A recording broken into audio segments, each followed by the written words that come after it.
Welcome, everyone, to the September 28th, 2022 Zoning Board of Appeals meeting. I'm Candace Breyer, Chairperson of the Zoning Board of Appeals. The Zoning Board of Appeals is a 9-person volunteer board nominated by the mayor and approved by City Council. First, we will hear from Planning Services, represented tonight by Matt Kowalski. Then the applicant or their representative will make their presentation. Applicants will have 5 minutes in which to make their presentation.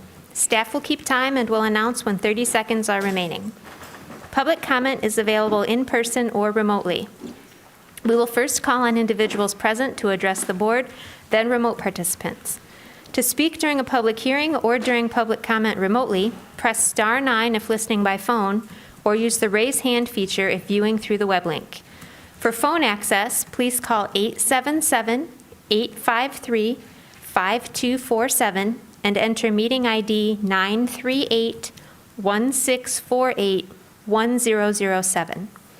City staff will select callers that have raised their hand using the last 3 digits of their phone number or by name if available for those accessing through the web link. You will hear an automated announcement that the host is allowing you to speak. When speaking, please move to a quiet area and mute any television or background sounds. We may ask questions of either the city or the applicant. We will acknowledge any written comments received by the board. We will allow an appearing party to express their support or objections. The board will then discuss the appeal and formulate a motion to approve the appeal. 5 affirmative votes of the board will be required for an appeal to be granted. Finally, any qualified party who is aggrieved by a decision of the board can appeal that decision to the Washtenaw County Circuit Court on a timely basis. Roll call, I am here. Mike Daniel. Here. Dave DeVarty. DeVarty here. Chris Madigan. Here. Julia Good. Here. Todd Grant. Here. Elizabeth Nelson. Here. Christina Glusak. Here. We have a quorum. Next, approval of the agenda. Do I have a motion to approve today's agenda? So moved. DeVarty moves we Thank you, approve the Dave. agenda. Support? Support. Thank you. All in favor? Aye. Aye. Opposed? Moving on to approval of minutes, we have minutes from the August 24th, 2022 meeting. Are there any questions, comments, corrections for those minutes? If not, do we have a motion to approve those minutes? Motion to approve. Thank you, Christina. Support? Support. Thank you, Dave. All in favor? Aye. Opposed? All right, moving on to public hearings. First tonight, we have petition ZBA 22-2016, 700 Barton Drive. Matt?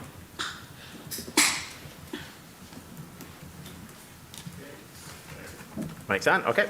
So give me a second here, pull up the, there we go. Should be, okay. Good evening, everyone. Okay, 700 Barton Drive.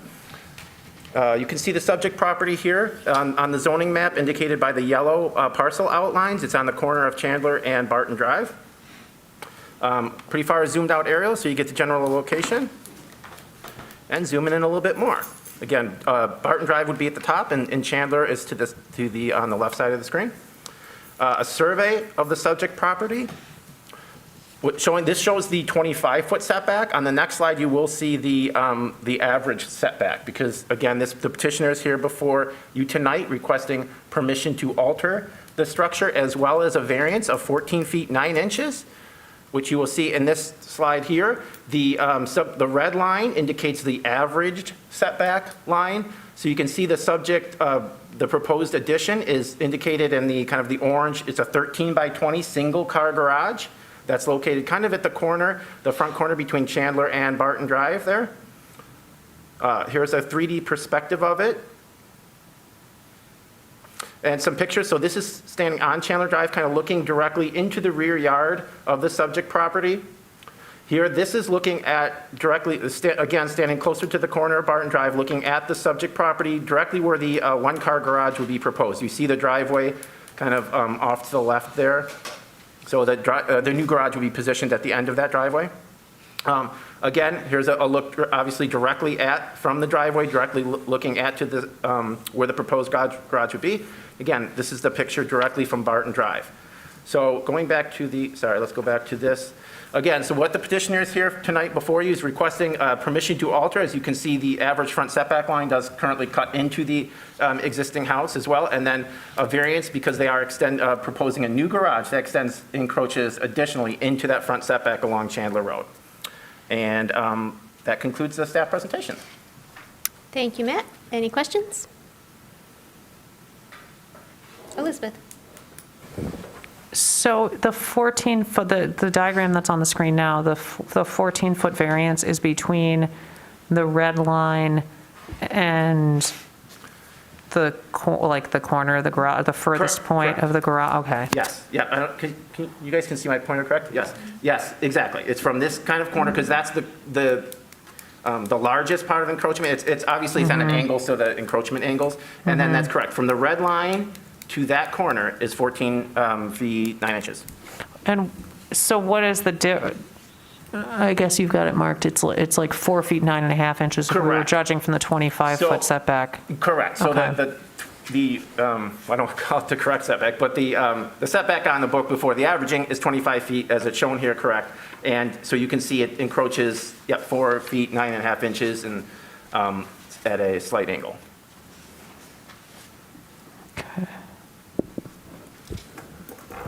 Julia? If you can go back to where it's going to go at the end of the drive? The pictures or Yeah, the picture, the photo, yeah. So I'm trying to see how, picture in my head what the 14 feet is. Is that tree staying there? Yes, yes. They're not proposing to move any trees. Okay. So So it's the not that big. 14 feet is, yeah, it kind of, again, it cuts across an angle. So you were looking at it directly, obviously, into where that proposed garage is. Yeah. So here from the top of the street. So, yeah, it kind of cuts out, I'd say going to the pictures, it's like, it cuts into this little stick part of the house and where the average setback cuts across there. Yeah.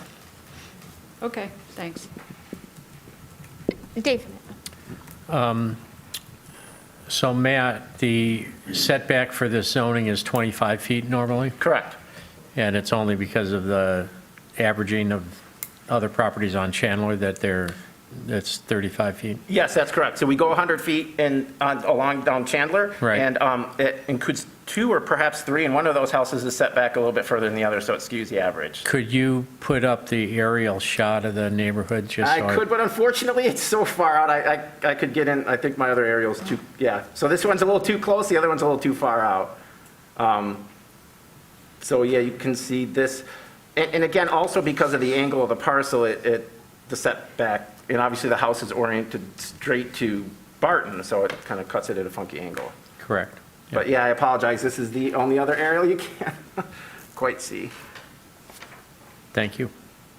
Christina? Yeah, I just had a comment, Matt. It looks like on the boundary survey that we have, that the outline of the driveway is actually there. So if you, Julie, if you wanted to reference where the existing tree is, maybe that corner helps. Is Oh, that yeah, right, yes, Matt? correct. I mean, just. Yeah, so it looks like it's just, and I believe the petitioner is here, correct? Yes, so he can also address if there's any questions regarding the tree or encroachments in that area as well. But my understanding was they're not removing any trees, which is exactly why it's kind of placed, or they didn't want to remove any trees, Yeah, particularly in the rear yard or anything else, which is why it's placed where it is. Okay, thanks. Any other questions for Matt? No. All right, if the petitioner is here, you may come forward and present. You will have 5 minutes.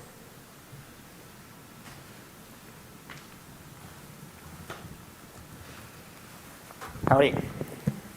Thanks for taking the time. I really don't have much more to say that's already in the report. I appreciate the write-up that he did.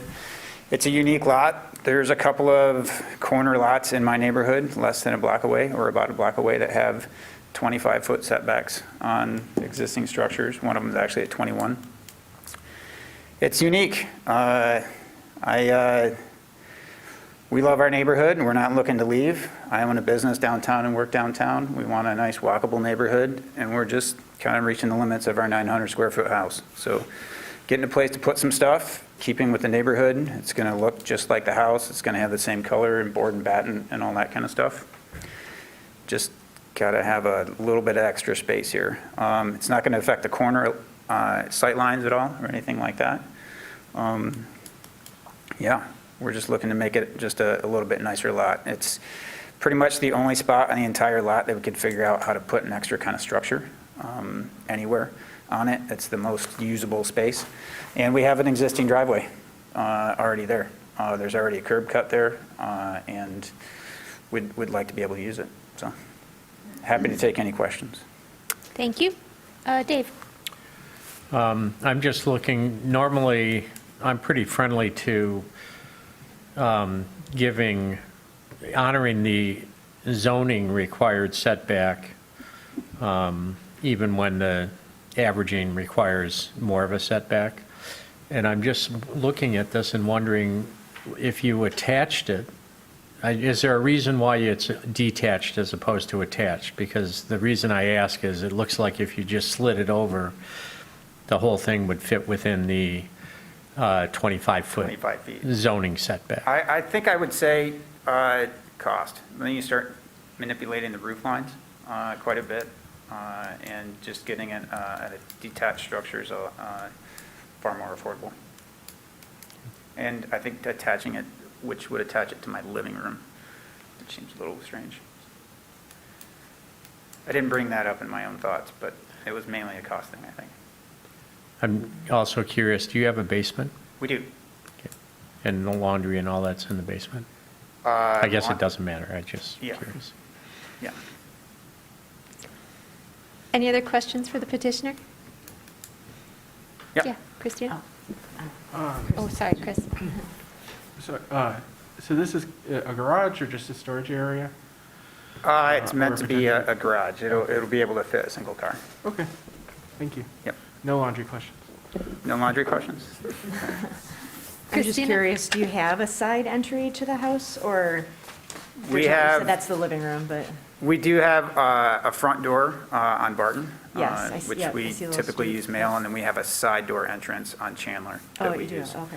And Oh, that would that's be further the back. main egress for us. Oh, That we use okay. quite a bit. Just curious, okay, thank you. Any other questions? All right, thank you, sir. Thanks. If there's anyone from the public who wishes to speak on this petition, now is the time. If you are here in person, please come forward. Otherwise, if you're accessing the meeting remotely, please press *9 to raise your hand or use the raise hand function if you're accessing via the web link. I will note that we did receive one letter of support for this from Dustin Basil. It says that it's adjacent to this property on the east side. There don't appear to be any callers at this time. Thank you, Courtney. With that, the public hearing is closed and we are in discussion. Christina? I'll just add that it seems like the 20-foot depth is, it's the minimal that you would have for a garage, I feel. So I am in support of the appeal. Dave? Thanks. Matt, on our zoning code, I understand detached structures like sheds and things like that usually don't have, there's some leeway in compliance with setbacks, isn't there? Yes, correct. Into the side and the rear setbacks. Detached structures, regardless of the zoning residential zoning district, they can be within 3 feet of the side and rear property line. So that's different than a primary structure, which, is dependent, it could be 5 feet, 7 feet, depending on the zoning district. And it's because this is considered a second frontage, there is no leeway for a detached structure. Well, I mean, what do you mean exactly leeway? Not where It's this got is to be located, fully correct. compliant with the entire setback ordinance. Correct, like the fronts are not affected by that, whether it's detached or attached. Okay. Correct. Yeah, those front setbacks don't matter. Well, as far as detached or attached.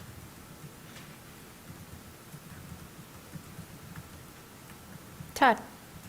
Well, I'm in favor of this for a couple of reasons. David already has mentioned the focus on particularly if you have 2 front yards, the restrictive nature of the averaging requirement. Without that, this would more than comply with it. Secondly, it's a single-car garage only. And third, the garage is being pushed way back, not in view of other properties and away from a lot of the front part, the pointy part of the lot. So even though it's not attached, I'm fine, and the applicant and the report also notes there are other homes with the same type of setback in the neighborhood. So this is not going to be an outlier by any means. So looking at those sets of factors, I'm fine with voting in favor of this myself. Chris? So I'm going to support it. And I think the main reason is it is a peculiar lot. It is an odd lot bounded by two streets.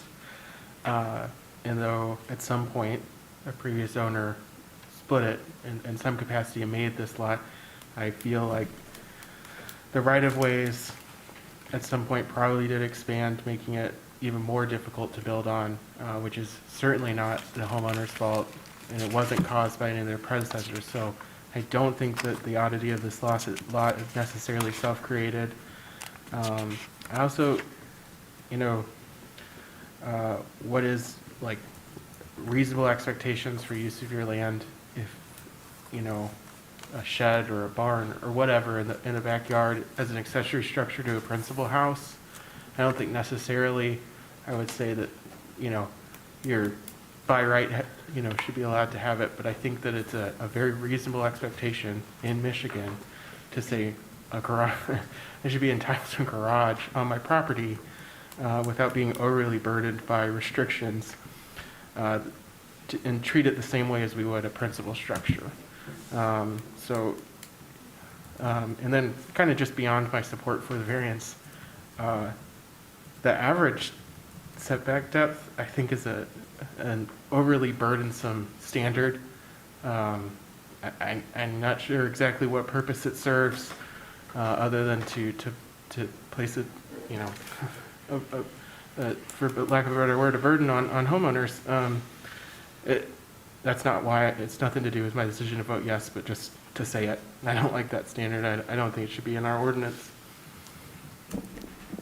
Thanks, Chris. Dave? I remain torn on this. It strikes me that, in terms of, I'm good with going up to the 25-foot setback line, but you're asking to go beyond that, closer to the frontage. And in this case, it can be done just by having it be attached.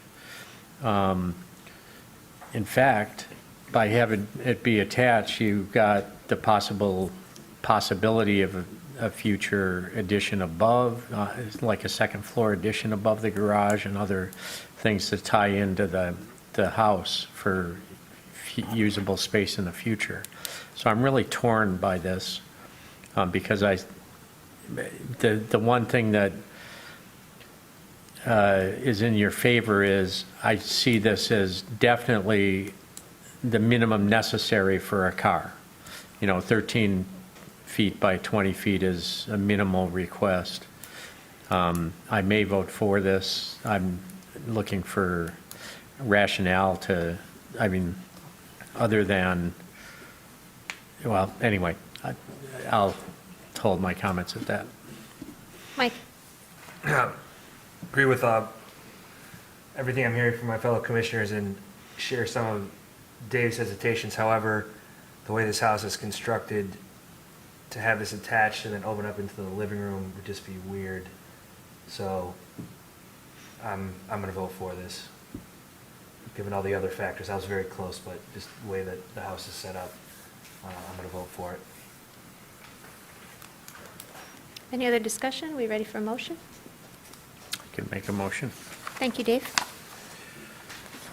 ZBA 24-2016, 700 Barton. Based on the following findings and in accordance with the established standards for approval, the Zoning Board of Appeals hereby grants a variance of 14 feet 9 inches from section 5.18.5 averaging an existing front setback to construct a detached, single-car garage along Chandler Road. The required setback is 35 feet. The addition is to be built per the submitted plans. A motion, do we have support? Support. Thank you, Chris. Todd? Yes. Elizabeth? Yes. Chris? Yes. Julia? Yes. Christina? Yes. I also vote yes. Mike? Yes. Dave? DeVarty, yes. The request is granted. Moving on to petition ZBA 22. I'm sorry, was that both for the, did you do the, because there's permission to alter as well as a variance? I just have a motion for the variance. Is there one for the alteration?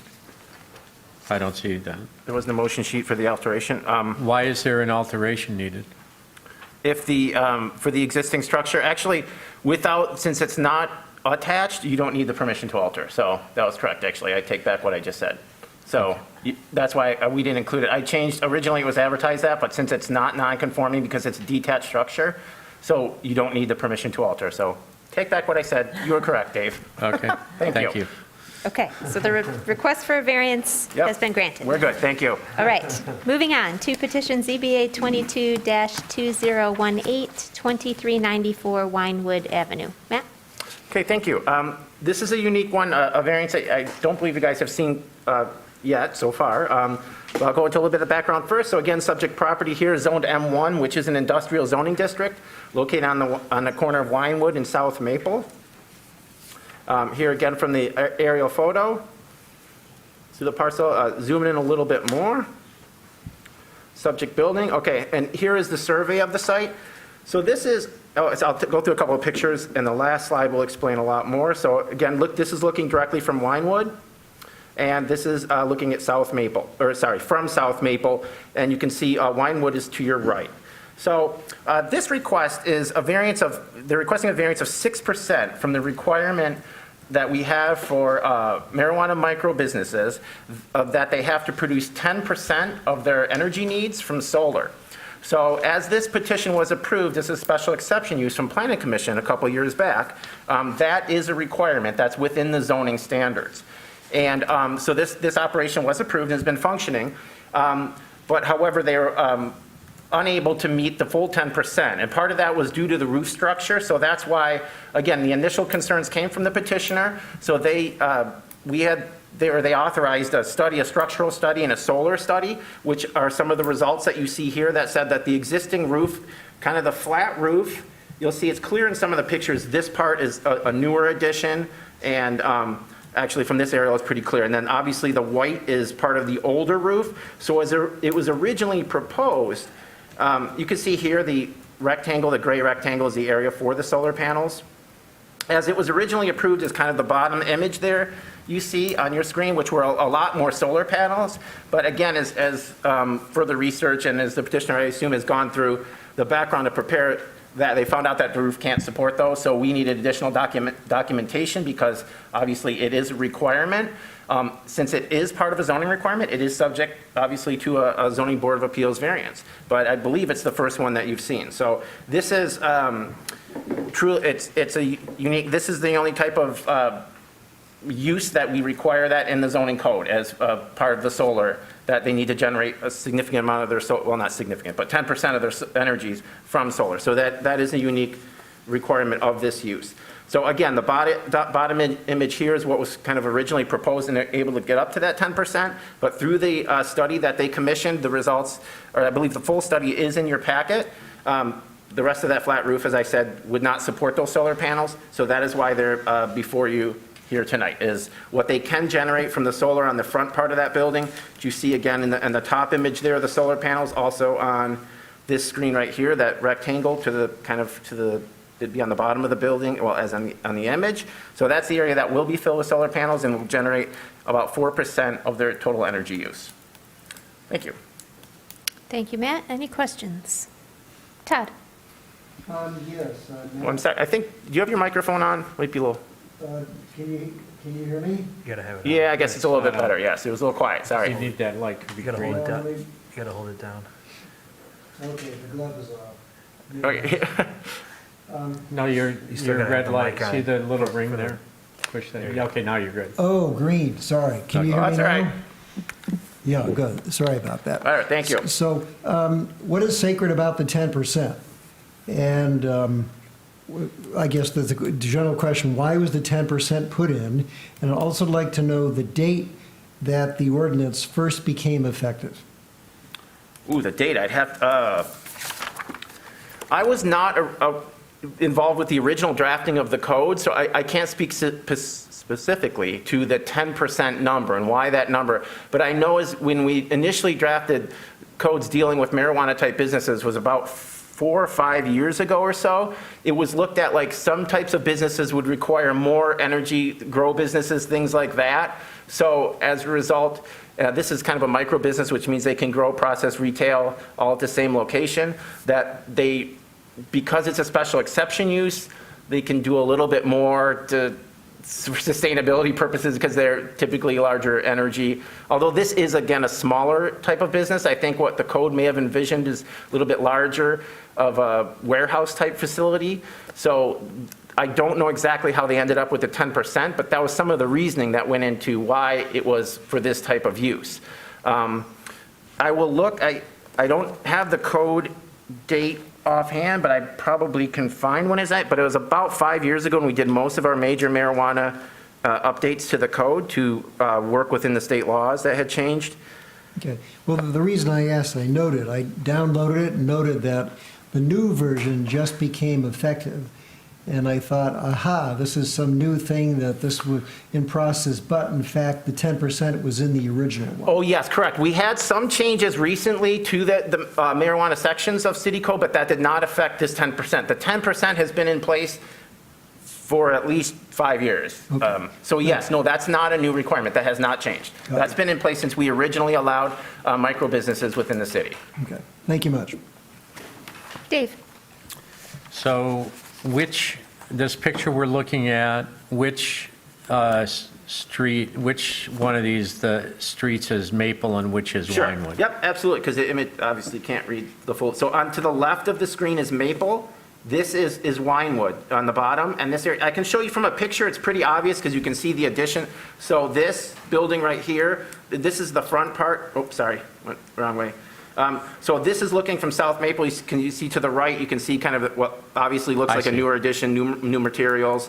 And then, whoops, go back. And this is the roof that you're looking at right there, which would have the solar panels on it. So this roof is south facing? Correct, yes, And south the facing. So the I'm other- standing on, this is we're on Winewood right now, looking at the building. Okay, that's why I asked, is Yep, to see which yeah, because it's a roof totally different building looking from this side as obviously from that side, so. Yep. And then I have a question. Are there any other business types that we require a 10% solar energy generation? No, So only for marijuana businesses? well, marijuana micro businesses, which is a different type, it's not just like the set provisioning center, it's one that again can grow, process, and retail. Gotcha. Elizabeth?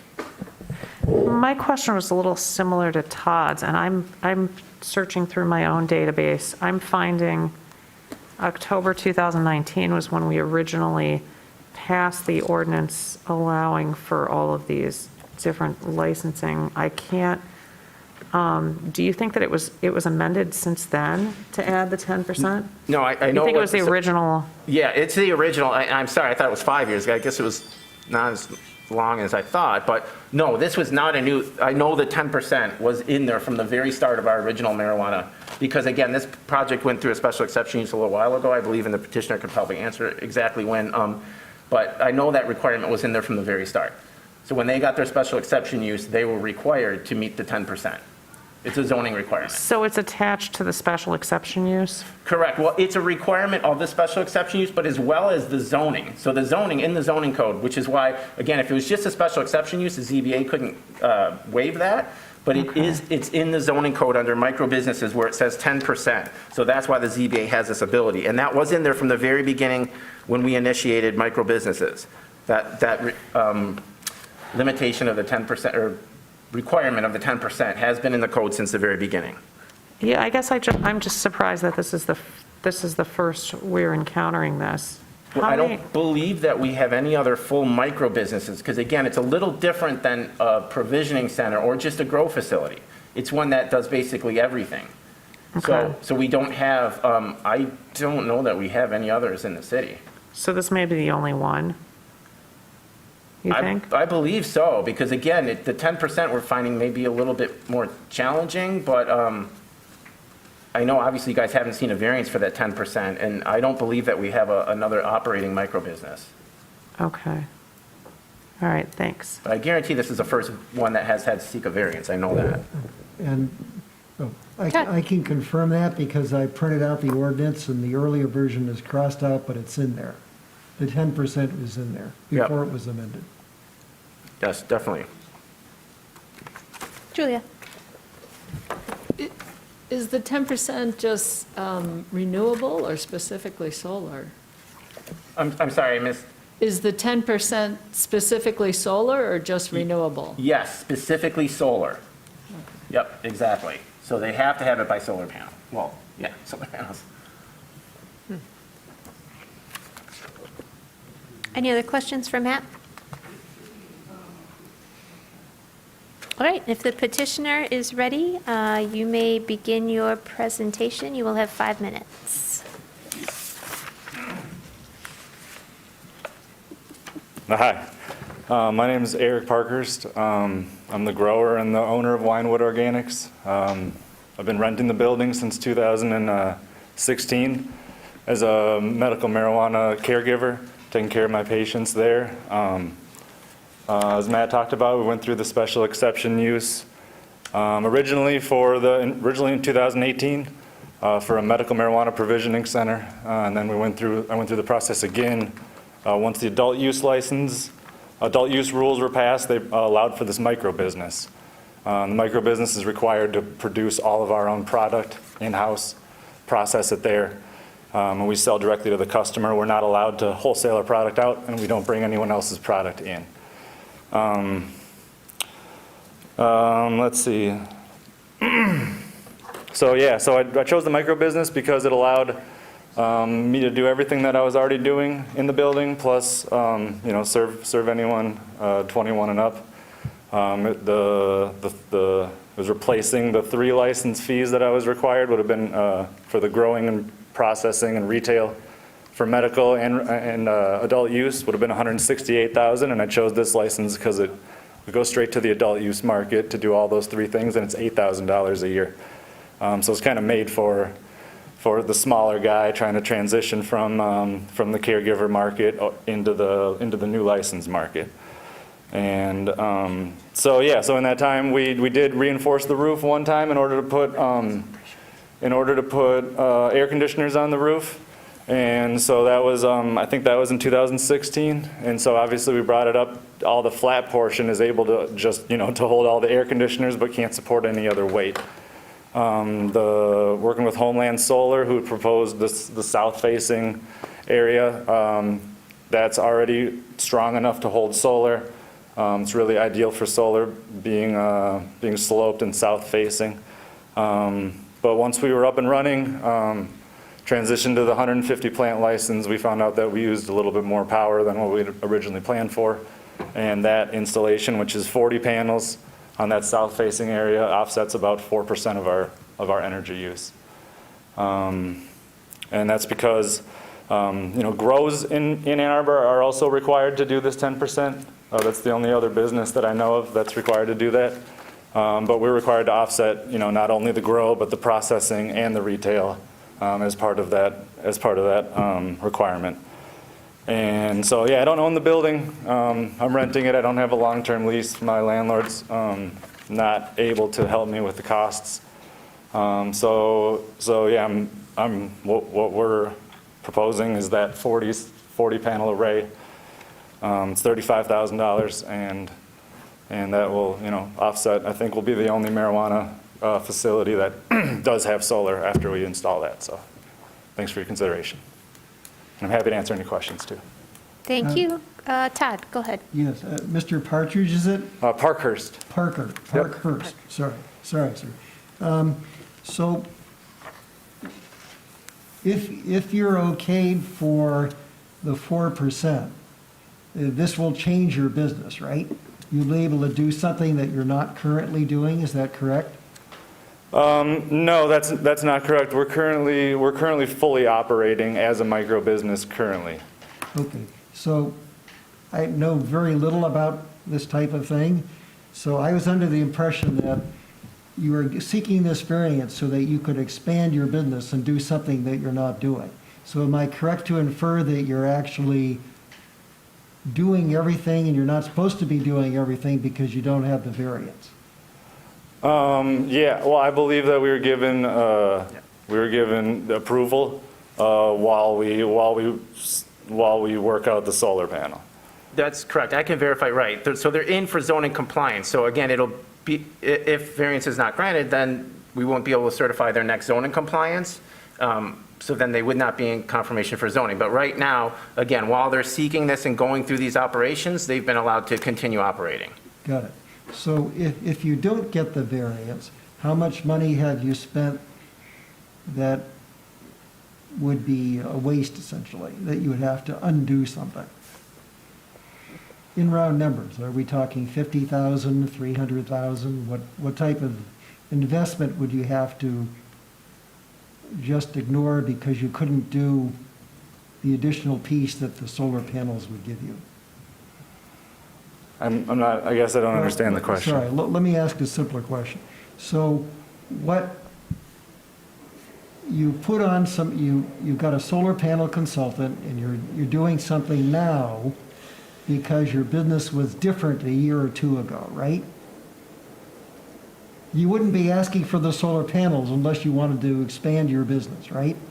Well, okay, what happened was when we initially applied for the special exception use, we based the energy use off of the current usage of the building.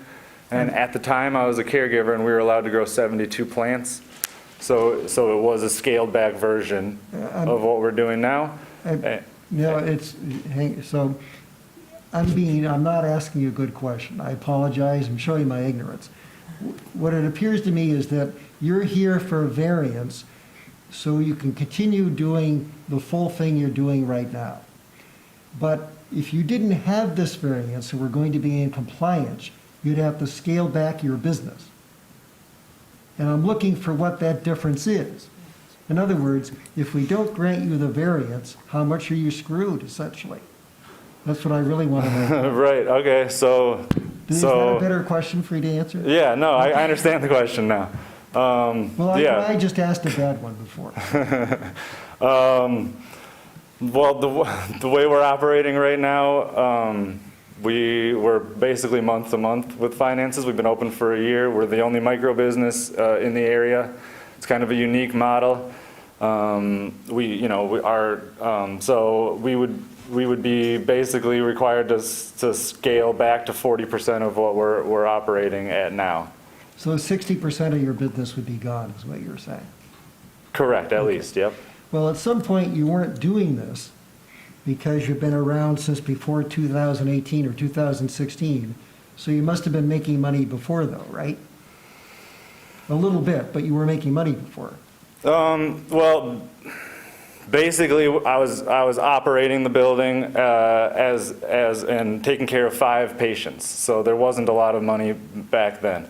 And the reason, I was doing that because we had this, eventually I knew that licensing would come along, so it wasn't a wise decision to be in that great big building unless the market evolved and licensing went through as it did, and the building, and I was able to kind of turn it into a business. So. Yeah. So the answer is you were making some money, but not a good long-term thing. Right. Definitely enough to keep operating, to keep the lights on, and to continue to build out into what it's been, into what it is now.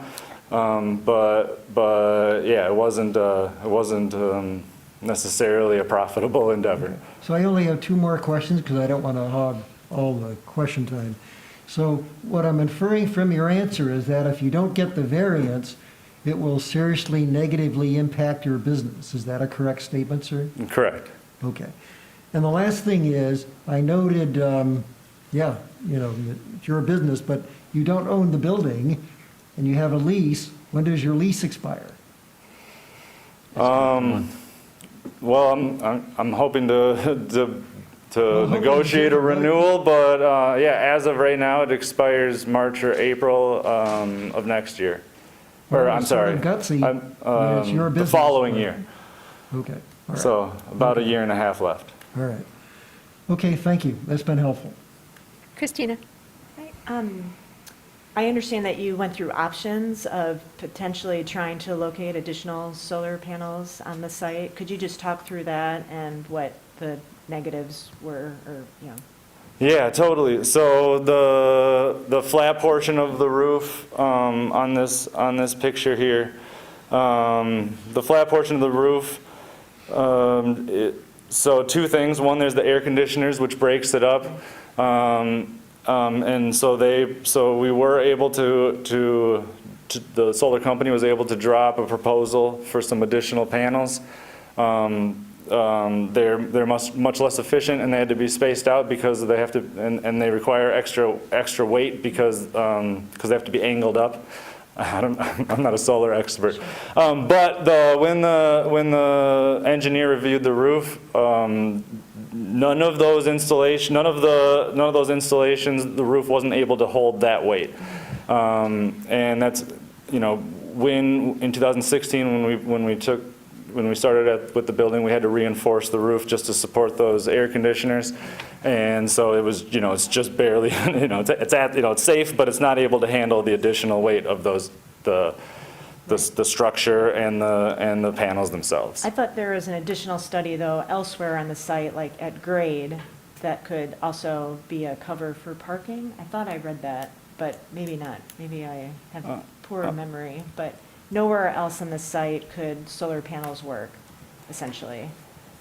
Right, yeah, I didn't see that. I don't know, maybe I missed something, but, I must have just remembered incorrectly, but, okay. yeah, You I don't know. Thank you. Yeah, no problem.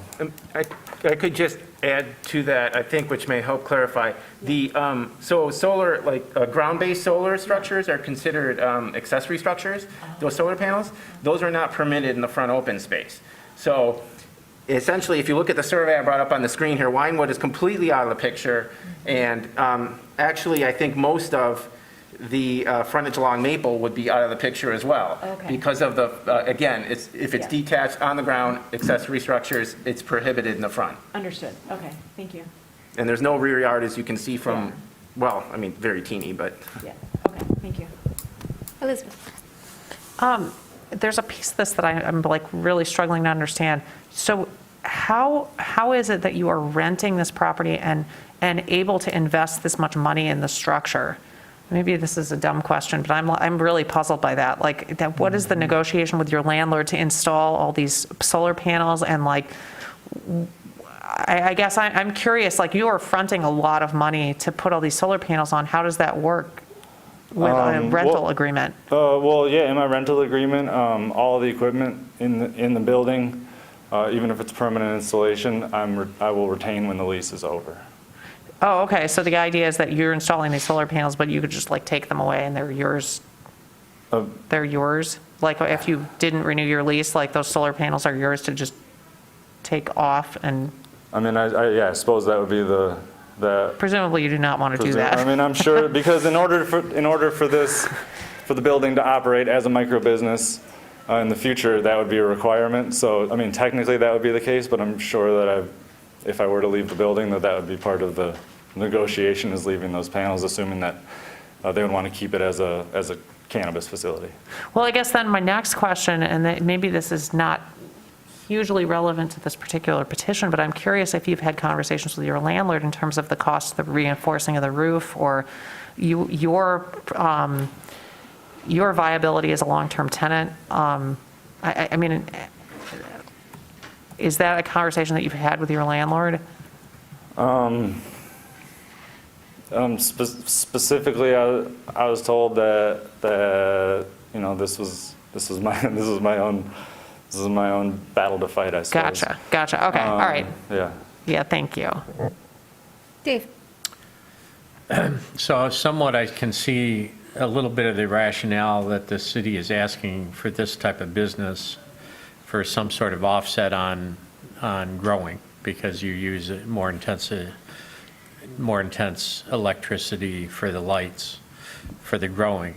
But, air conditioning is also a huge draw on electricity, and that's got nothing to do with the growing. Also, I'm aware that DTE and actually all the utilities in the area have gotten through the Public Service Commission a substantial reduction in payment to people that are individual users who are generating solar electricity with solar arrays, and then when they're not using it, they're feeding it back into the grid. And their DTE is actually trying to get even more onerous fees for anybody that has solar arrays. So it's like we're kind of fighting a battle with the privately owned utility, investor-owned utilities in the state that are really putting up economic disincentives to people to do solar generation of electricity. So I'm kind of grappling with all of that. I think anything that's done is positive for the community. And I think it's very forward-thinking and very generous to some degree that you're jumping through these hoops to get even this amount of solar arrays on this facility.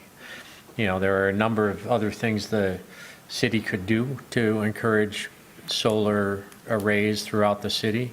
It kind of strikes me as a negative that they don't allow it in setbacks, even when it might be a useful use. And but that's that's above my pay grade. We don't get paid here, and meanwhile, the city staff gets paid to come up with ways to encourage solar arrays, and they should be doing more of it. I'm going to vote for this. I think these are good businesses. I am aware that there's a 10% excise tax on all retail sales of cannabis, and of that 10% excise tax, actually 30% of that goes to local units of government, the county and the city. And I see anything that these sorts of businesses do as adding to our tax, not just the tax base of you're paying property taxes already, but there's this excise tax which is contributing substantially to both the county and to the city general funds. I'm going to support this. I think it's great that you're doing what you're doing. I'm looking at your constraints to do more, and I understand your constraints, and I'm willing to vote in favor of the variance. Thank you. I just have one quick question. So you mentioned that growing facilities are also required to provide 10% of their energy through solar. Because you're a micro business and you have growing, processing, and retail, do you know the percentage of your business that's just the growing part? Do you know how much that energy is? Are you able to meet that demand only through the solar panels, or is that not something you've been able to break down? The building gets one electric bill. Sure. And so, I'm sure there would be ways to calculate, what the grow lights use versus the rest of the building, but I haven't done that.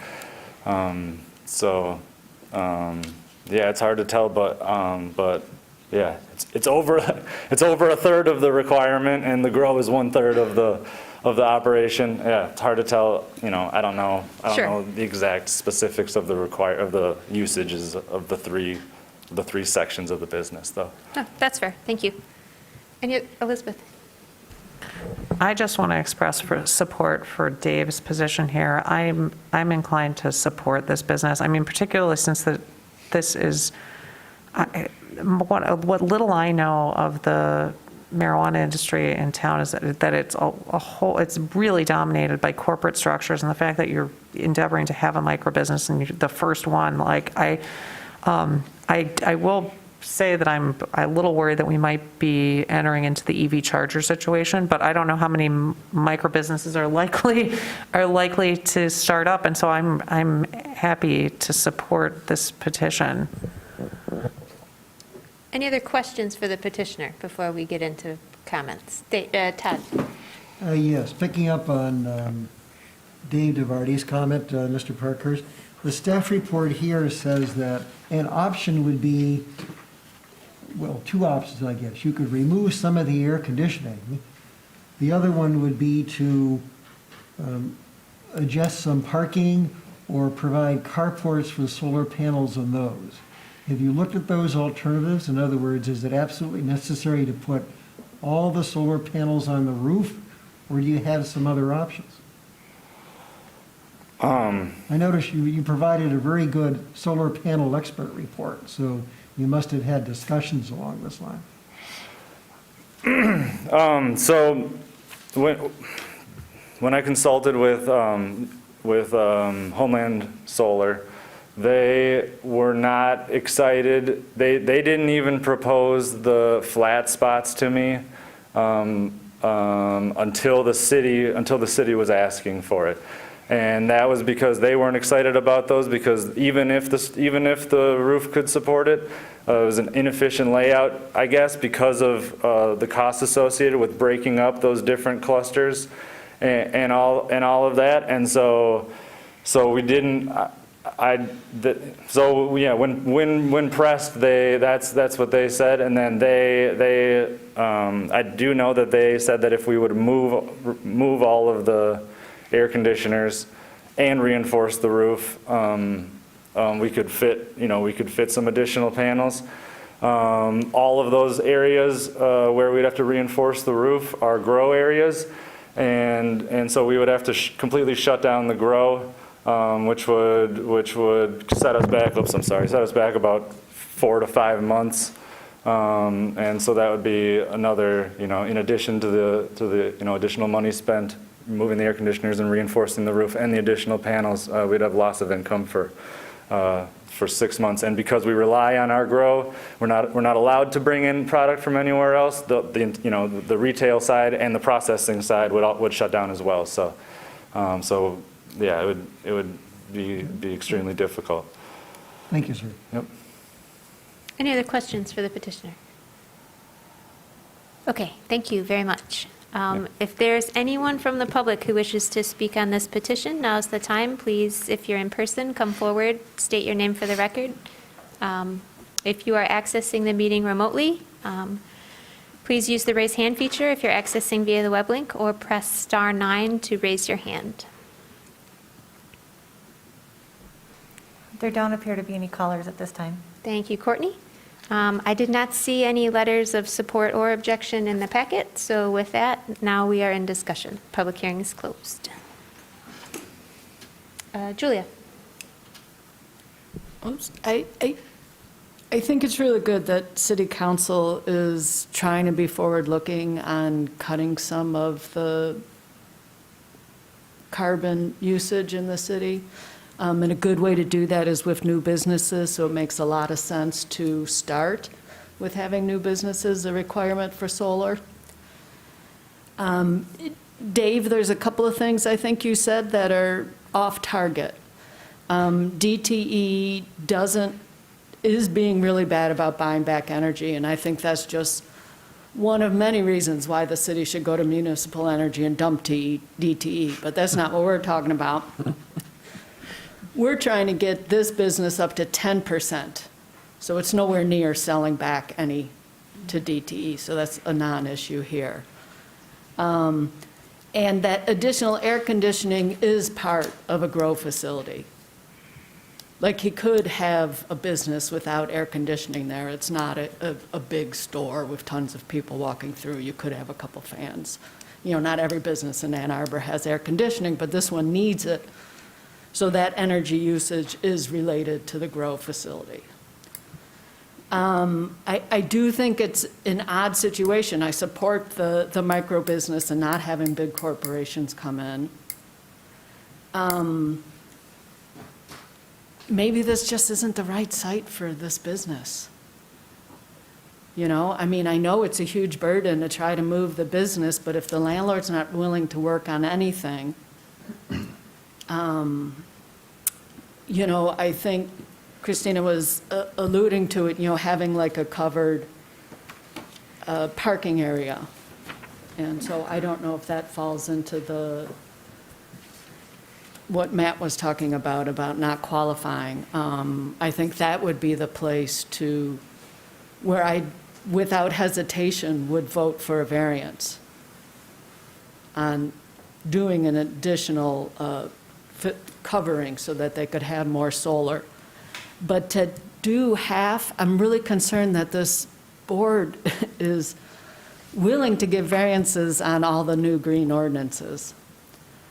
And I think at some point we have to say, no, we need to stop using so much fossil fuel. Chris? So I agree with everything you said. And I want to go a little bit further. I think that some of the questions and comments made so far veer outside of the standards that we are supposed to use to make this determination, which should really be our guiding principle here. And so he's required to meet all of these standards. And to me, it seems very clear that he has failed to meet D. This issue is self-created. The property has not created this issue, right? I understand that there is problems with the roof, but those are either created by the property owner or a predecessor. There is nothing unique about the lot that prevents a stable roof from existing there. Further, I know it's self-created because when it was an issue for something that the applicant wanted, air conditioning on the roof, he was able to stabilize the roof enough to get the air conditioners up there. So I know it's a possibility to correct that issue. That alone, so I find that the application has failed to meet standard D in the staff report. And for that alone, I feel obliged to vote against it. I understand everything you're saying, and I support, I don't want to burden small businesses more than we need to. But the decision to put the 10% in was not mine to make. I am here to make decisions based on the standards in front of us that are in the ordinance. I don't think he meets D, and I don't think he meets several of the other ones. And I'm not sure that he has demonstrated that this is the minimum variance necessary, right? Because even a few more solar panels on the roof, any spot in the land that might meet the setbacks, there's nothing prohibiting him from putting solar panels on the side of the building, which is something that happens in the Southwest all of the time. I feel like a yes vote ventures out of the standards for a variance, and it is a good way to fall into a trap where more applicants come for different reasons based on financial difficulties that aren't related to our standards. So I feel obliged to vote no, again, on this issue. Todd? Yes, picking up where you left off, Chris, I would note that the strange thing about the ZBA is that giving a variance means we're giving permission to do something that would otherwise be illegal. So we're all about granting exceptions into the law, and the standards we have are roughly sort of a loose guidance. That's sort of my first part of the comment. Number two, I have great concerns about the viability of this business, but that's not what I can base my decision on. I would never sink so many capital costs into a structure that I don't control. and I don't have a guarantee of renewing a lease. But, you know, I'm not the business owner. Number three, you know, marijuana, like liquor and beer and wine, are heavily regulated. And even though I wouldn't have picked the 10% solar, it is subject to rules and regulations that don't apply to the typical business just because of the nature of what it is. And marijuana is still illegal as far as the feds are concerned. We're in a transition period. And there are many laws that are out there that are unenforced, but they're subject to a bunch of things that a normal business wouldn't have to follow, and that's just because of the nature of the business. And I'm sure Mr. Parkhurst knows that. So I am somewhat on the fence with this. I don't like doing something that would seriously endanger a business that's going. And people who do this type of work, it's really almost a mission for them. I understand that in many cases. But I think Chris is correct that it's not meeting some of the literal parts of the criteria. It is self-created, and it really is trying to get a financial return on the business to make it go in the long term. And I don't know if it's really our purview to guarantee them that type of good financial return, particularly if a lease is going to end in a year or two. But I'm troubled by that because it really is all about money. So, you know, I don't have a problem with the marijuana business, but given the constraints we're under, it's somewhat unusual. So I'm really on the fence about this, and I'm hoping maybe a couple of the members will help push me on one side or the other of the fence. So I welcome some more comments and some guidance on this.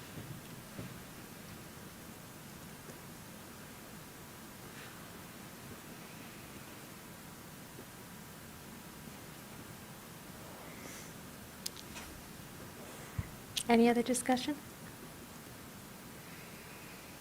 I just comment, just thinking out loud, I mean, could we ask the applicant to provide more of a study for options to pick up on what Chris had, mentioned in terms of solar panels on the south side or on the vertically? I think that's what you had implied, or just thinking a little bit outside of the box for application. I understand what the applicant was saying, that it seemed like the solar panel company was saying if it's not consolidated, it sort of loses its power, I guess, in a sense. But I'm not an expert, and I don't know if any of us are here, but it would be good maybe just to explore maybe any of those options, and maybe that would put, maybe that would help move things along too, and just a thought. Dave? Well, I'm still going to vote for this. I understand where Chris is coming from with our worksheet with variance determination worksheet and meeting certain criteria. But just like with the EV vehicle requirements, this worksheet doesn't apply in this sort of a case where this is it's a very unusual requirement of only certain types of businesses, very few types of businesses.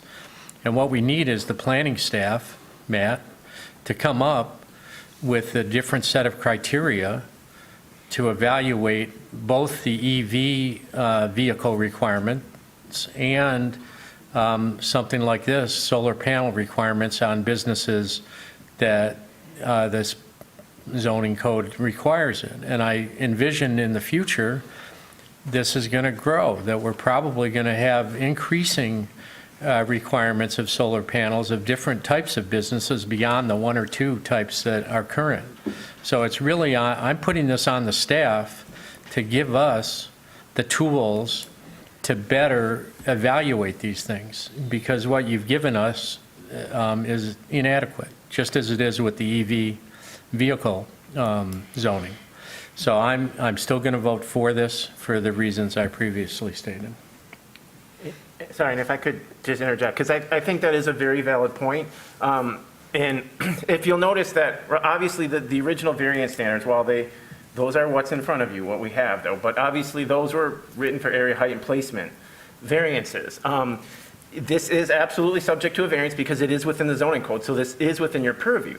But as Dave has illustrated, the standards don't, same with the EV parking, and that's why for parking variances, if you remember, there's certain sections that you guys have ability over that have slightly different standards. The parking is one of them, that there is a specific standard written for parking variances that said they didn't have to meet all those, they met these standards. It has to be it's similar to a non-conforming. You have to meet it to the letter of the code. There's also for like stormwater variances, which I don't think at least you guys haven't seen for a long time, there's a special standard for granting a variance from that. So it is absolutely correct that I think and I have identified this was one of the issues in looking at the staff report, I've identified that with the EV working forward is that we need to modify standards to adapt to different kind of things that we're asking within the zoning code. And maybe those standards end up being the same, I don't know. But you're absolutely correct, is that these standards were based for area, height, and placement. However, they're the standards we do have, and those are what's on the books. And again, as I said, this is in the zoning code, so it's absolutely subject to those standards, but they have not kept up with the times. And I appreciate that comment, Dave, because that's absolutely something that we need to bring up within the standards to keep track of the new zoning or the new items within zoning that we have that people may have to request variances from eventually. So that's a valid point. Julia? Matt, normally we do a variance and it's tied to the building forever. So because this is very specific to this use, if for whatever reason Mr. Parker shuts the business this summer, the variance still exists for the building, but somebody would still have to apply, and how would that? Yeah, I mean, that's true. The variance would correct. It would be on that property, but no, unless another micro business moved into there, which again is unlikely. The city has caps on although not on micro businesses. So, but the special exception use, they would have to go through planning commission to get a special exception use to move back in there. So I suppose it's likely that could happen. Which would be easier because there's a variance on the building. Right, but they would still have to go through planning commission for a special exception use Yeah. project, or Okay. process, sorry. Correct. Dave? Well, I'd like to address, Julia, your point there. When we give a setback variance, we grant a variance that people can build within that, whatever they build in the future, we've given them that variance to do that. In this case, we're giving a variance on the amount of solar panels. If we grant the variance and these solar panels are put up there, it doesn't matter what business goes in there in the future, 10 years from now. It could be a very modest retail business of like selling Beanie Babies or something. And the solar panels would still be there, generating electricity into the use of the building. So I see this is a different type of variance than setting a change in a setback. No, Mr. Parkhurst will own the solar panels, not the landlord, so they might not be there. They might not, but Well, you just said they would be, we don't know. well, I think it's unlikely, whatever he thinks. People don't go putting solar panels up and moving it and then taking them down and moving them. This is a very expensive operation. Yeah, but it's expensive to leave them if the landlord won't buy them. I think the hope is that he'll stay there for enough time to amortize the investment. And I think it's a benefit to the community to have these solar panels up.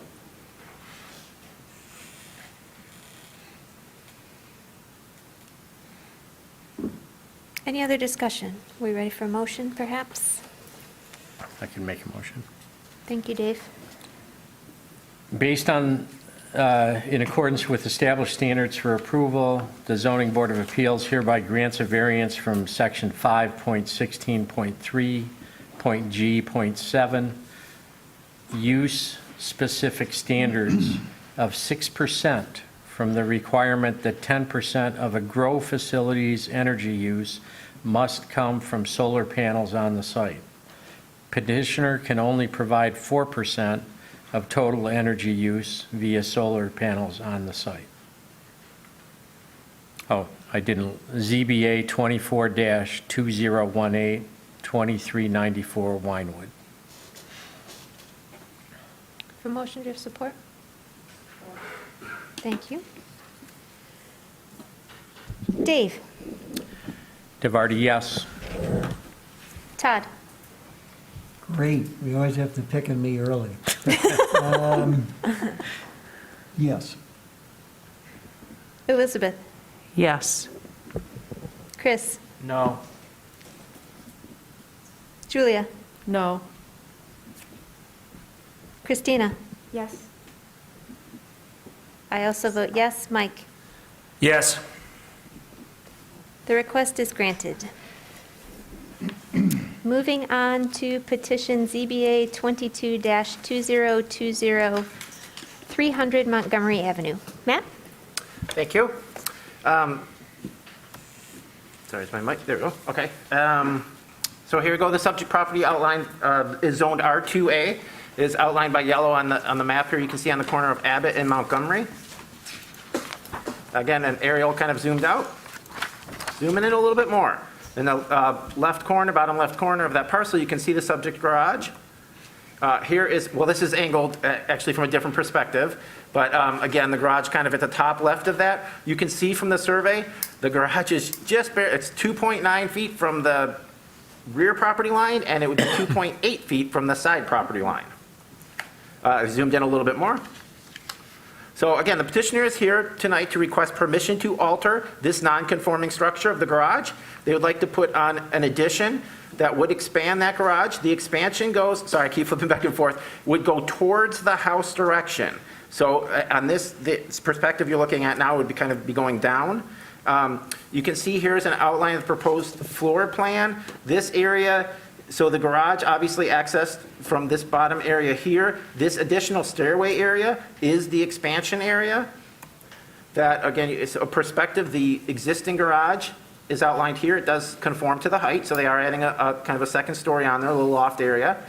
Stairway here. Again, this expansion goes towards their backyard in the space. So top left, looking directly, obviously, at the subject structure. The doorway to the left. That additional area from here is kind of the newer area. It's an additional about 4 feet or so, I'd say. Some pictures of the subject site. So again, this expansion would be to the left. So here is the, looking at the rear of the garage. So kind of this is their side property line. So this area here, so the expansion would kind of continue. This one, I think, was 2.8 feet on this side. So it would continue out in this direction. Again, going towards the house. So the addition is not increasing the nonconformity. This is looking directly from Montgomery. So you can see this is their subject garage in the rear. So again, it would not encroach any closer to the left of that property line, but it would be coming towards the subject building. And again, I'll go back to probably the survey may be the best slide. And again, so what's before you tonight is permission to alter this non-conforming structure of the garage. That concludes the presentation. Thank you. Thank you, Matt. Any questions? Elizabeth?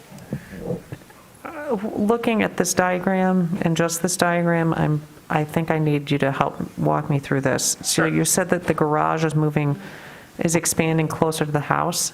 Yes, it would be coming down this, whoop, sorry. So again, it'd be coming down to this direction right here. Okay. So it's not, so these are the obviously the rear property line here, the side on this, and then the driveway. So it'd be expanding to this direction. It may help also, I apologize, I know my perspectives are skewed, but, so again, when you look at this, the garage is now, so that's like this area. So you see how the garage doors are obviously opening? So this would be the driveway out to the cross street. So this is the additional area. So that's like, so again, the driveway going out, and remember, if you look to the Okay. doors, it's to the left.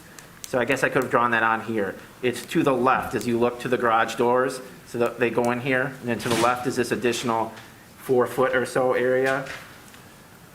Again, so yeah, garage doors, so it's to the left. So the footprint basically is only expanding in this direction right here. They're expanding out to this, so it's not encroaching any closer to the side or this is the rear. The rear property line or the side. It's just continuing the building line straight. down that way about 4 feet. But isn't, if it's extending in that direction, isn't, it is continuing the encroachment on the side, isn't it? Well, sorry, yes, it is. It's continuing the encroachment, it's not making it worse. I apologize. Okay. I said it's not, it is continuing the encroachment, but it's not, Okay. if it was encroaching more, that would require a variance. But because it's continuing that building line, so this here will still continue to be 2.8 feet from the side property line for an additional 4 feet or so. So it is continuing the encroachment, but it's not making it worse. Okay, thank you. Any other questions for Matt? Chris?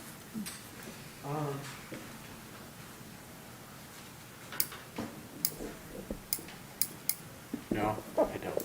Okay. Any other questions? All right, if the petitioner is ready, you may begin your presentation. You will have 5 minutes. Is this petitioner maybe remote, perhaps? I am remote, sorry, I'm at a meeting. There he is. Hear me? Maybe. Can you guys hear me okay?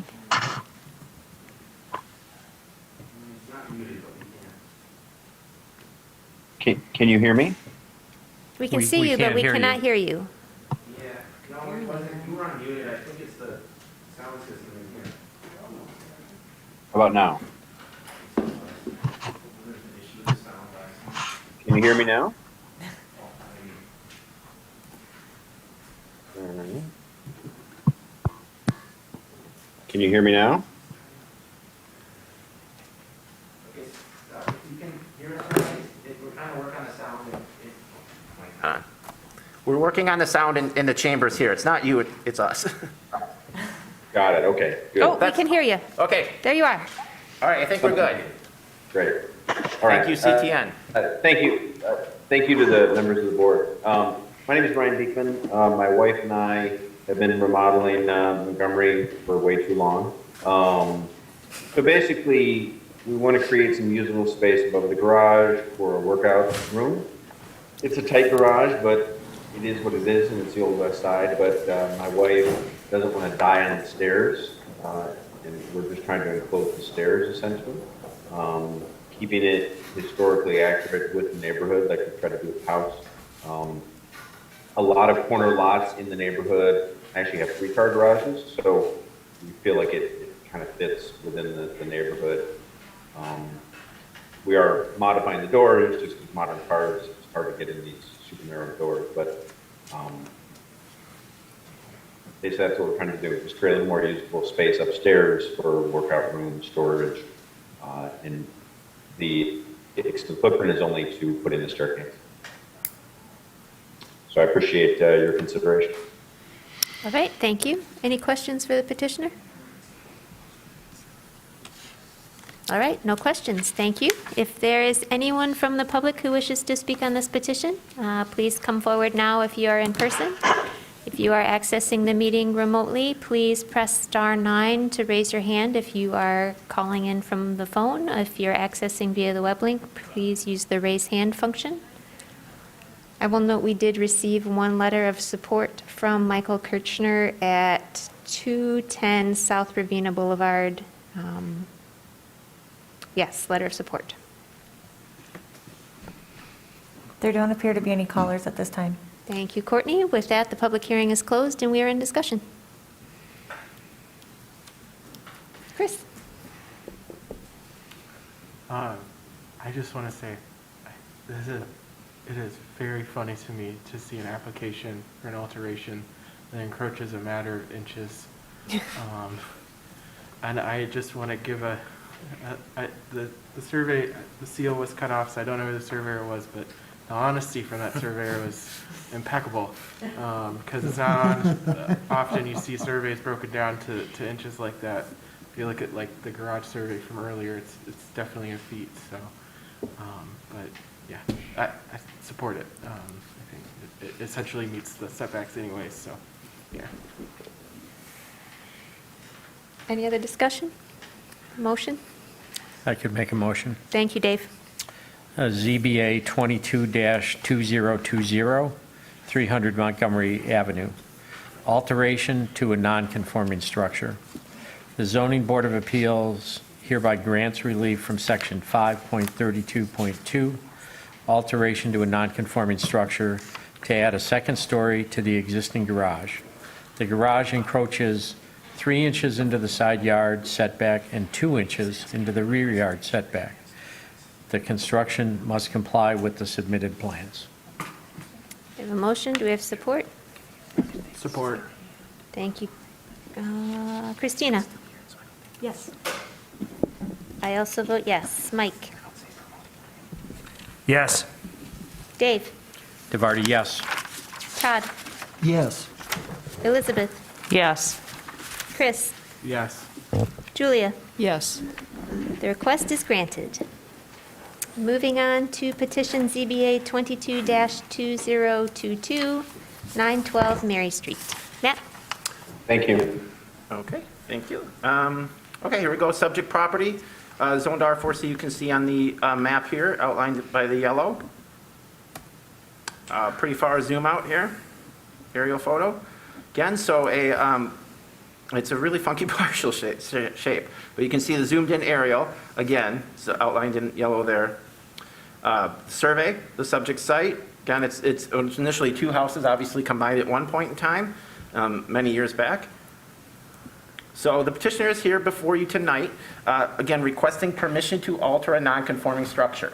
So the existing structure, as you can see from the survey, sits about 3 feet from both of the side property lines. So again, that's clearly non-conforming. It does conform for the front setback. Thanks to the averaging, I guess in this case, it does conform. It's pretty much in line with some of the adjacent ones there with the enclosed front porch. But again, so what you see on this survey here are the areas that are in the dark gray are the areas that are proposed to be, are the additions. So they're kind of like squaring off much of that building. So going through, we did take some. So existing and proposed, it's very difficult because again, as you can see from the initial here, there's not a lot that's really changing in the building outlines. They're kind of filling in little pieces. Here, I mean, there are some differences, as you can see between these top images here on the left. This continues, again, it's hard to see from this perspective, but this is kind of flattened out a little bit in this area here to allow more for an egress area in there.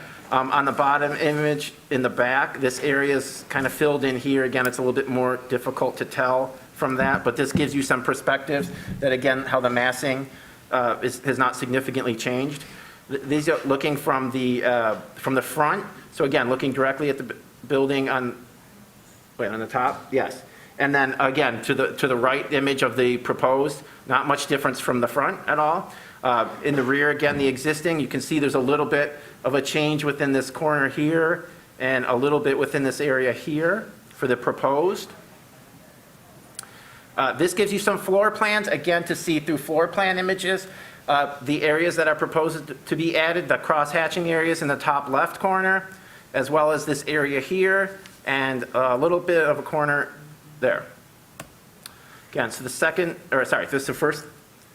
first level here, again, you can see the crosshatch areas.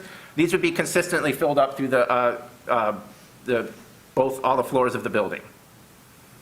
Again, and here would be the second level plan. You can see, again, the cross-hatched areas are the areas that are new to be enclosed.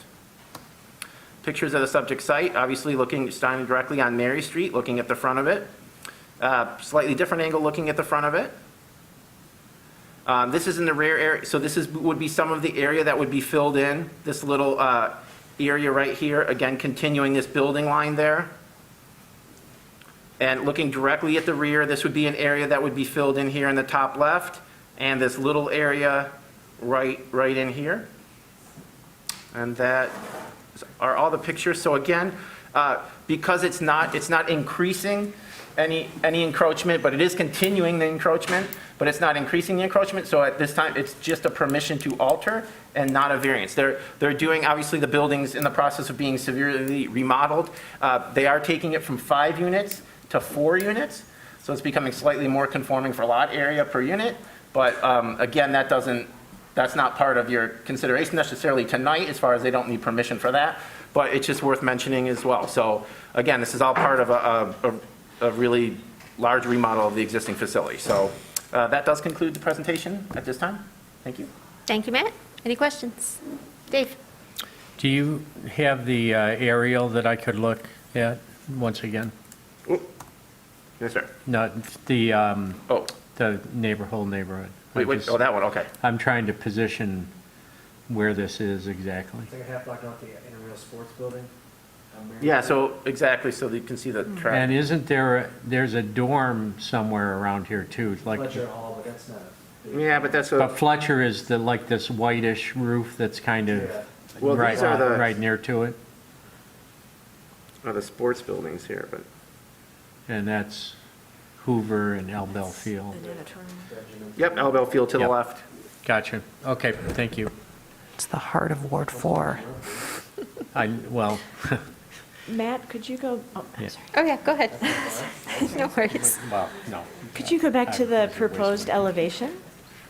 Wait, I'm sorry, I couldn't hear. Can you go back to the proposed elevation, please?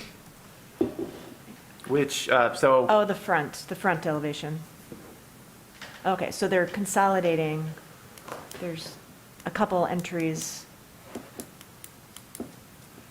I see 4 doors in the upper left-hand and existing this one, elevation. correct.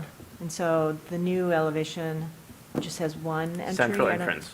Without seeing a side-by-side of the plan, I was just curious as to what their solution is there for entry. If you could go back to the plan. So which, the floor plans, I assume? Sure, oh, yeah, okay. Okay, so there's only that one, And then this, so here's the front. yeah.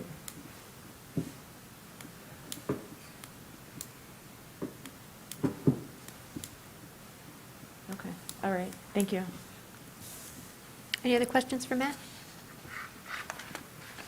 All right, if the petitioner is ready, you may begin your presentation. You will have 5 minutes. So maybe online then.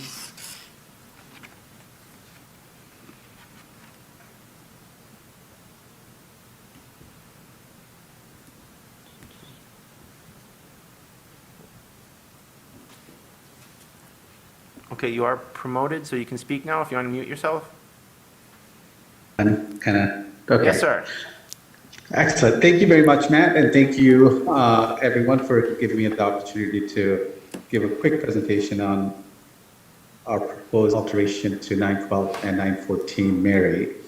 The property, I think, as we just discussed, or as it just came up in the discussion, it's really in the prime student rental area near the athletic fields. Probably the closest kind of academic complexes are the law school and public policy schools, I would imagine. And the property currently is 5 units, and it's certified for, I think, 21 occupants. And what we're proposing to do is reduce the unit count to 4. That would be organized as 3 6-bedroom units and 1 5-bedroom unit for a total of 23 students. That would be an increase from the current 21 to 20. That would be an increase of about 2 students. We are proposing to make significant upgrades, so you will have all the electrical. This building, I don't know the exact age of it, but I wouldn't be surprised if it's close to 80 years old or some number like that. But it's not in great shape, frankly. So we're going to put in new electrical, new HVAC, new plumbing, basically all of the mechanical components of the building will be redone. In addition to that, we will have modern fixtures, modern kitchens, modern bathrooms. I think one of the more unique features I shouldn't say unique, but one of the nice features about this is each bedroom is going to have its own attached bathroom, which is becoming more and more desirable, I think, and requested by students. But beyond kind of the amenities or kind of the nice-to-have features, we're also planning some significant important changes with regards to life safety. We're going to put in addition to having all of meeting the modern building codes for fire safety, we're going to have sprinkler systems as well, which we're hoping is going to go beyond what might ordinarily necessary. In addition to that, we will have some number, we're targeting probably 3, maybe 4 EV charging stations for the property.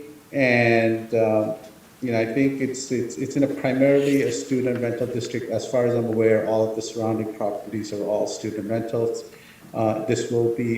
The goal will be to rent this to students. And with regards to the question about the entrances, I just wanted to address that really quickly. There is only one front entrance. It's more or less like a house that's going to go into one of the units on the first floor. The second unit on the floor is going to come in from the rear, and then there is a unit on the lower level which will have an entrance that's going to go down the stairs where it says entry patio and then into the door. And then the last entrance is going to be along what we're planning to have is probably a very large deck where currently there's a roof line. Kids are going to climb up the stairs and essentially where that shaded area, I guess, is at the bottom of the shaded area where you see that staircase, they're going to enter the top unit through that. So from the front, I think it's going to look like a very large single-family home. One of the nice features about this is everyone's going to have their own outdoor space. So the top floor is going to have the upper deck. The front entry door is going to have a nice patio area. And similarly, even the garden level unit will have a little closer yet. And that's basically, I think a quick summary of what we're, I think the building is going to look, we're going to have new siding and it's going to look new, but in terms of the massing of the building, it's going to look roughly the same.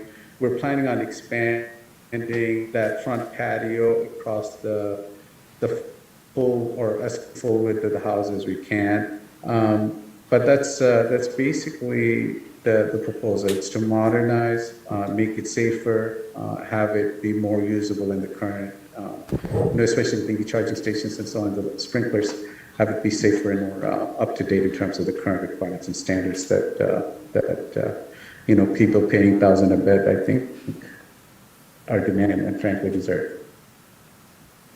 Thank you. Questions for the petitioner? Elizabeth? I think I heard you say that there's going to be a bathroom attached to every bedroom. How many bathrooms are going to be in this building? There's going to be 23 bathrooms. 23 bathrooms, and I think there's going to be a couple of units that are going to have half baths, as I recall. Thank you. Any other questions? They're not large bathrooms, right? They're probably about 35 square foot or so on average. I'm sorry. You know what? Yeah. So maybe I think there may be a few bedrooms I'm trying to think. I think we managed to have a bathroom in each and every bedroom. So as you can see, for example, this floor plan, I think all of the bedrooms have bathrooms. There were versions of the reason I got myself confused, there were versions where we had shared bathrooms, which I got myself confused, but I think we managed to squeeze a bathroom in every bedroom. Dave? So I'm looking at the floor plans, and it looks like Unit 1 is a 6-bedroom, Unit 2 is a 5-bedroom, Unit 3 is 6 bedrooms, and I'm not seeing on my plans that I have a Unit 4. Is that in the basement? No, Unit 4 is on the top floor, which I think Matt has up on the screen. Here it is. Now. I see it now.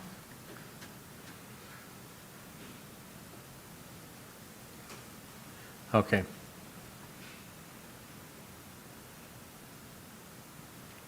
Thank you. Any other questions for the petitioner?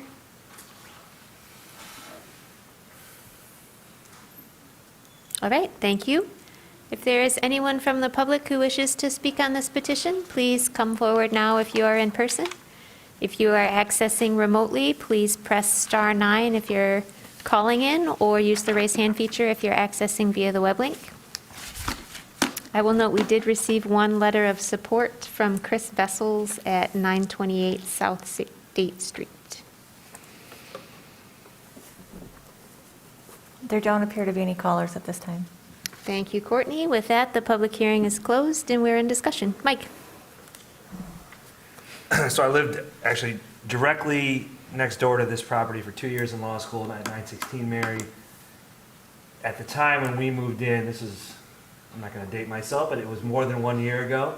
That house had just been massively renovated on the inside, and it was a big incentive for us to live there. now when the significant addition of lots of high-rises around campus, this to me is an example of the landlords who own the properties that aren't those high-rises having to compete and update their properties and make them nicer. I think that's a good thing. This neighborhood is a great student neighborhood, right? It's sort of on the edge of the athletic campus, between Central Campus. It is,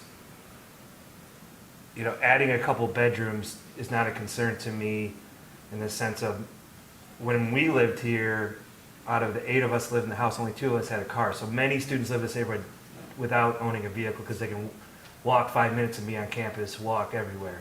So I'm not worried about the additional 1 or 2 units. I think this is a great investment, and given our non-conforming standard here, this is that standard versus the variance, I'm going to be supporting this. Any further discussion? Ready for a motion? Oh, yeah, Elizabeth, sorry. I think I'm going to be contrary here. I mean, I'm looking at this and I would feel better about this if there were more bedrooms being added. What I'm seeing, and I certainly don't have a problem with adding people. I hear what Mike's saying, like this is exactly where more people should be living. But what I'm looking at is it seems to me this is literally just creating more rental units that can be that much more expensive because everybody has a bathroom. I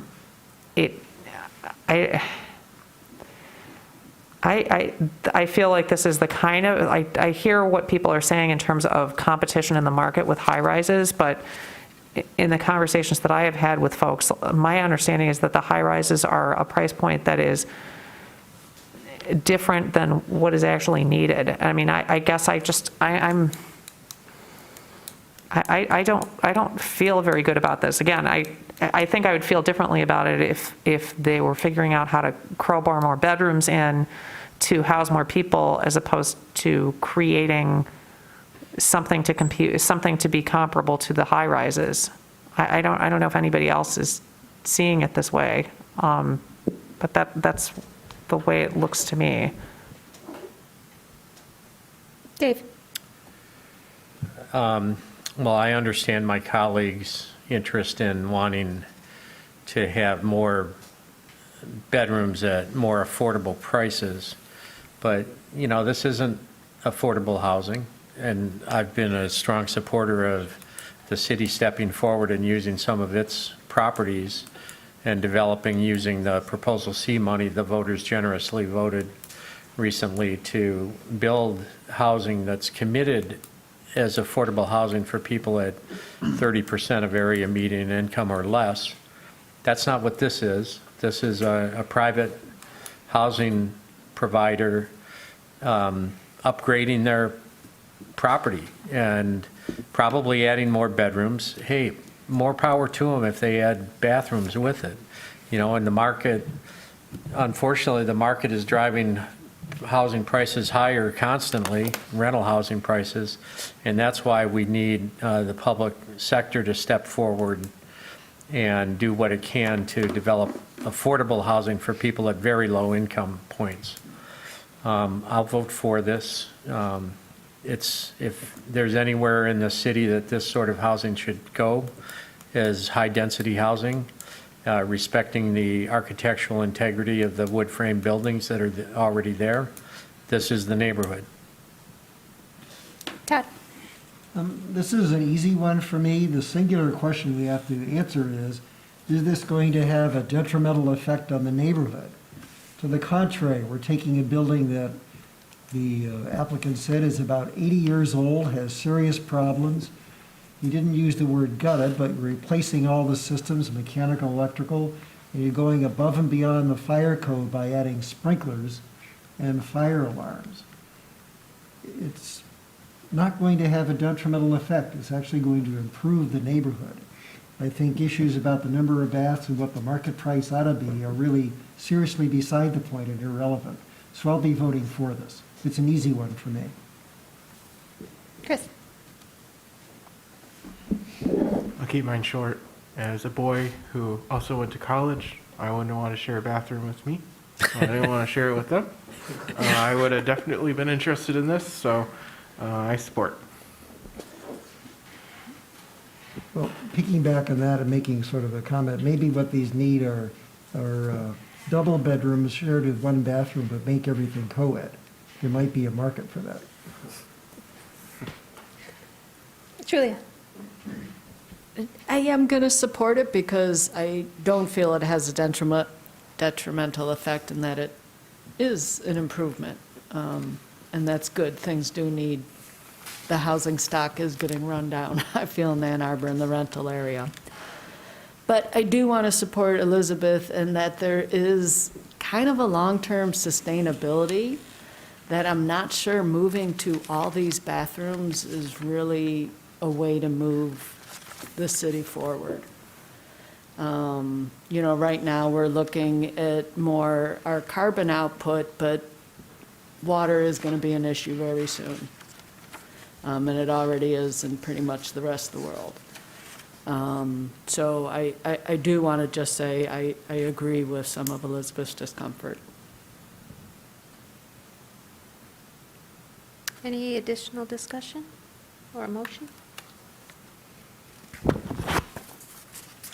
I could do a motion again. Thank you, Dave. The reason I do these is because the staff is so great at putting these in front of me, so I could just read them off. So I just want to explain for the viewers out there why it's me making these motions. They're going to be watching this for the next 2 weeks on replay. ZBA 22-2022, 912 Mary, alteration to a non-conforming structure. The Zoning Board of Appeals hereby grants relief from Section 5.32.2, alteration to a non-conforming structure, to allow for additions to the existing non-conforming structure. The building is currently a certified 5-unit rental, which will be reduced to 4 units, and is non-conforming for lot area and side setbacks. The construction must comply with the submitted plans. Thank you, Dave. We have a motion. Do we have support? Support. Thank you, Christine. Chris? Yes. Julia? Yes. Christine? Christina, sorry. I vote yes. Mike? Yes. Dave? DeVarty, yes. Todd? Yes. Elizabeth? Yes. The request is granted. Moving on. Thank you, everyone. Thank you. Unfinished business, we have none. New business, I will note, and everyone may or may not know this already, Chris Fraley has resigned from his position on the ZBA. So he was our vice chairperson. So with that said, we will need to elect a new vice chairperson. I'm going to give everybody, I guess, a month to think about it. If everyone wants to be vice chair, that would be fabulous. And then we'll put it on the agenda for next month and elect a new vice chair at our October meeting. So I guess I'm throwing it out there for everyone to think about. If you're interested in being vice chair, if you're willing to be vice chair, you've got 4 weeks to kind of ponder that, and then we'll take action on it next month. So. Thank you. Communications, I believe we have addressed all of those as part of the appeals. I'm sorry, sorry to interrupt, under communications. Yes. I just wanted to add that although you guys are a great board to work with, Mr. Barrett will be back. So you guys just scared me away. So he will be back. He's back in his old position. So next month you'll be back with Mr. Barrett again. And hopefully I occasionally get to guest star here. So thank you all. Thanks for helping us. Hey, it's a pleasure. You guys So, are a great board. Matt, we're going to let you go with the task to get us some standards for Yes. reviewing. Actually, I was thinking also signs is another one. that the Yes. standards that we have Yep, don't you're always correct. I work. mean, those are, so, yep, that's great feedback. We will definitely start working on revising those standards. So, absolutely. And then those will be things that, as I mentioned previously as well, along with the averaging code that I know comes up occasionally and is mentioned. So that will be something that, as per request of the ZBA, that we can work on revising in the future as well. So, Thank you Yep, very much. thank you, And thank guys. you for your service. thank you. All right, moving on to public commentary. If there is anyone out there who wishes to address the ZBA on any matter, now's the time. Please call in, and once you've called in, press star 9 to raise your hand. If you're accessing via the web link, please use the raised hand feature. There don't appear to be any callers at this time. Thank you, Courtney. With that, we're at adjournment. Do I have a motion to adjourn? So moved. Thank you, Dave. Support? Nobody wants to? Thank you. All in favor? Aye. Opposed? We are adjourned. Thanks, everybody. Thank you.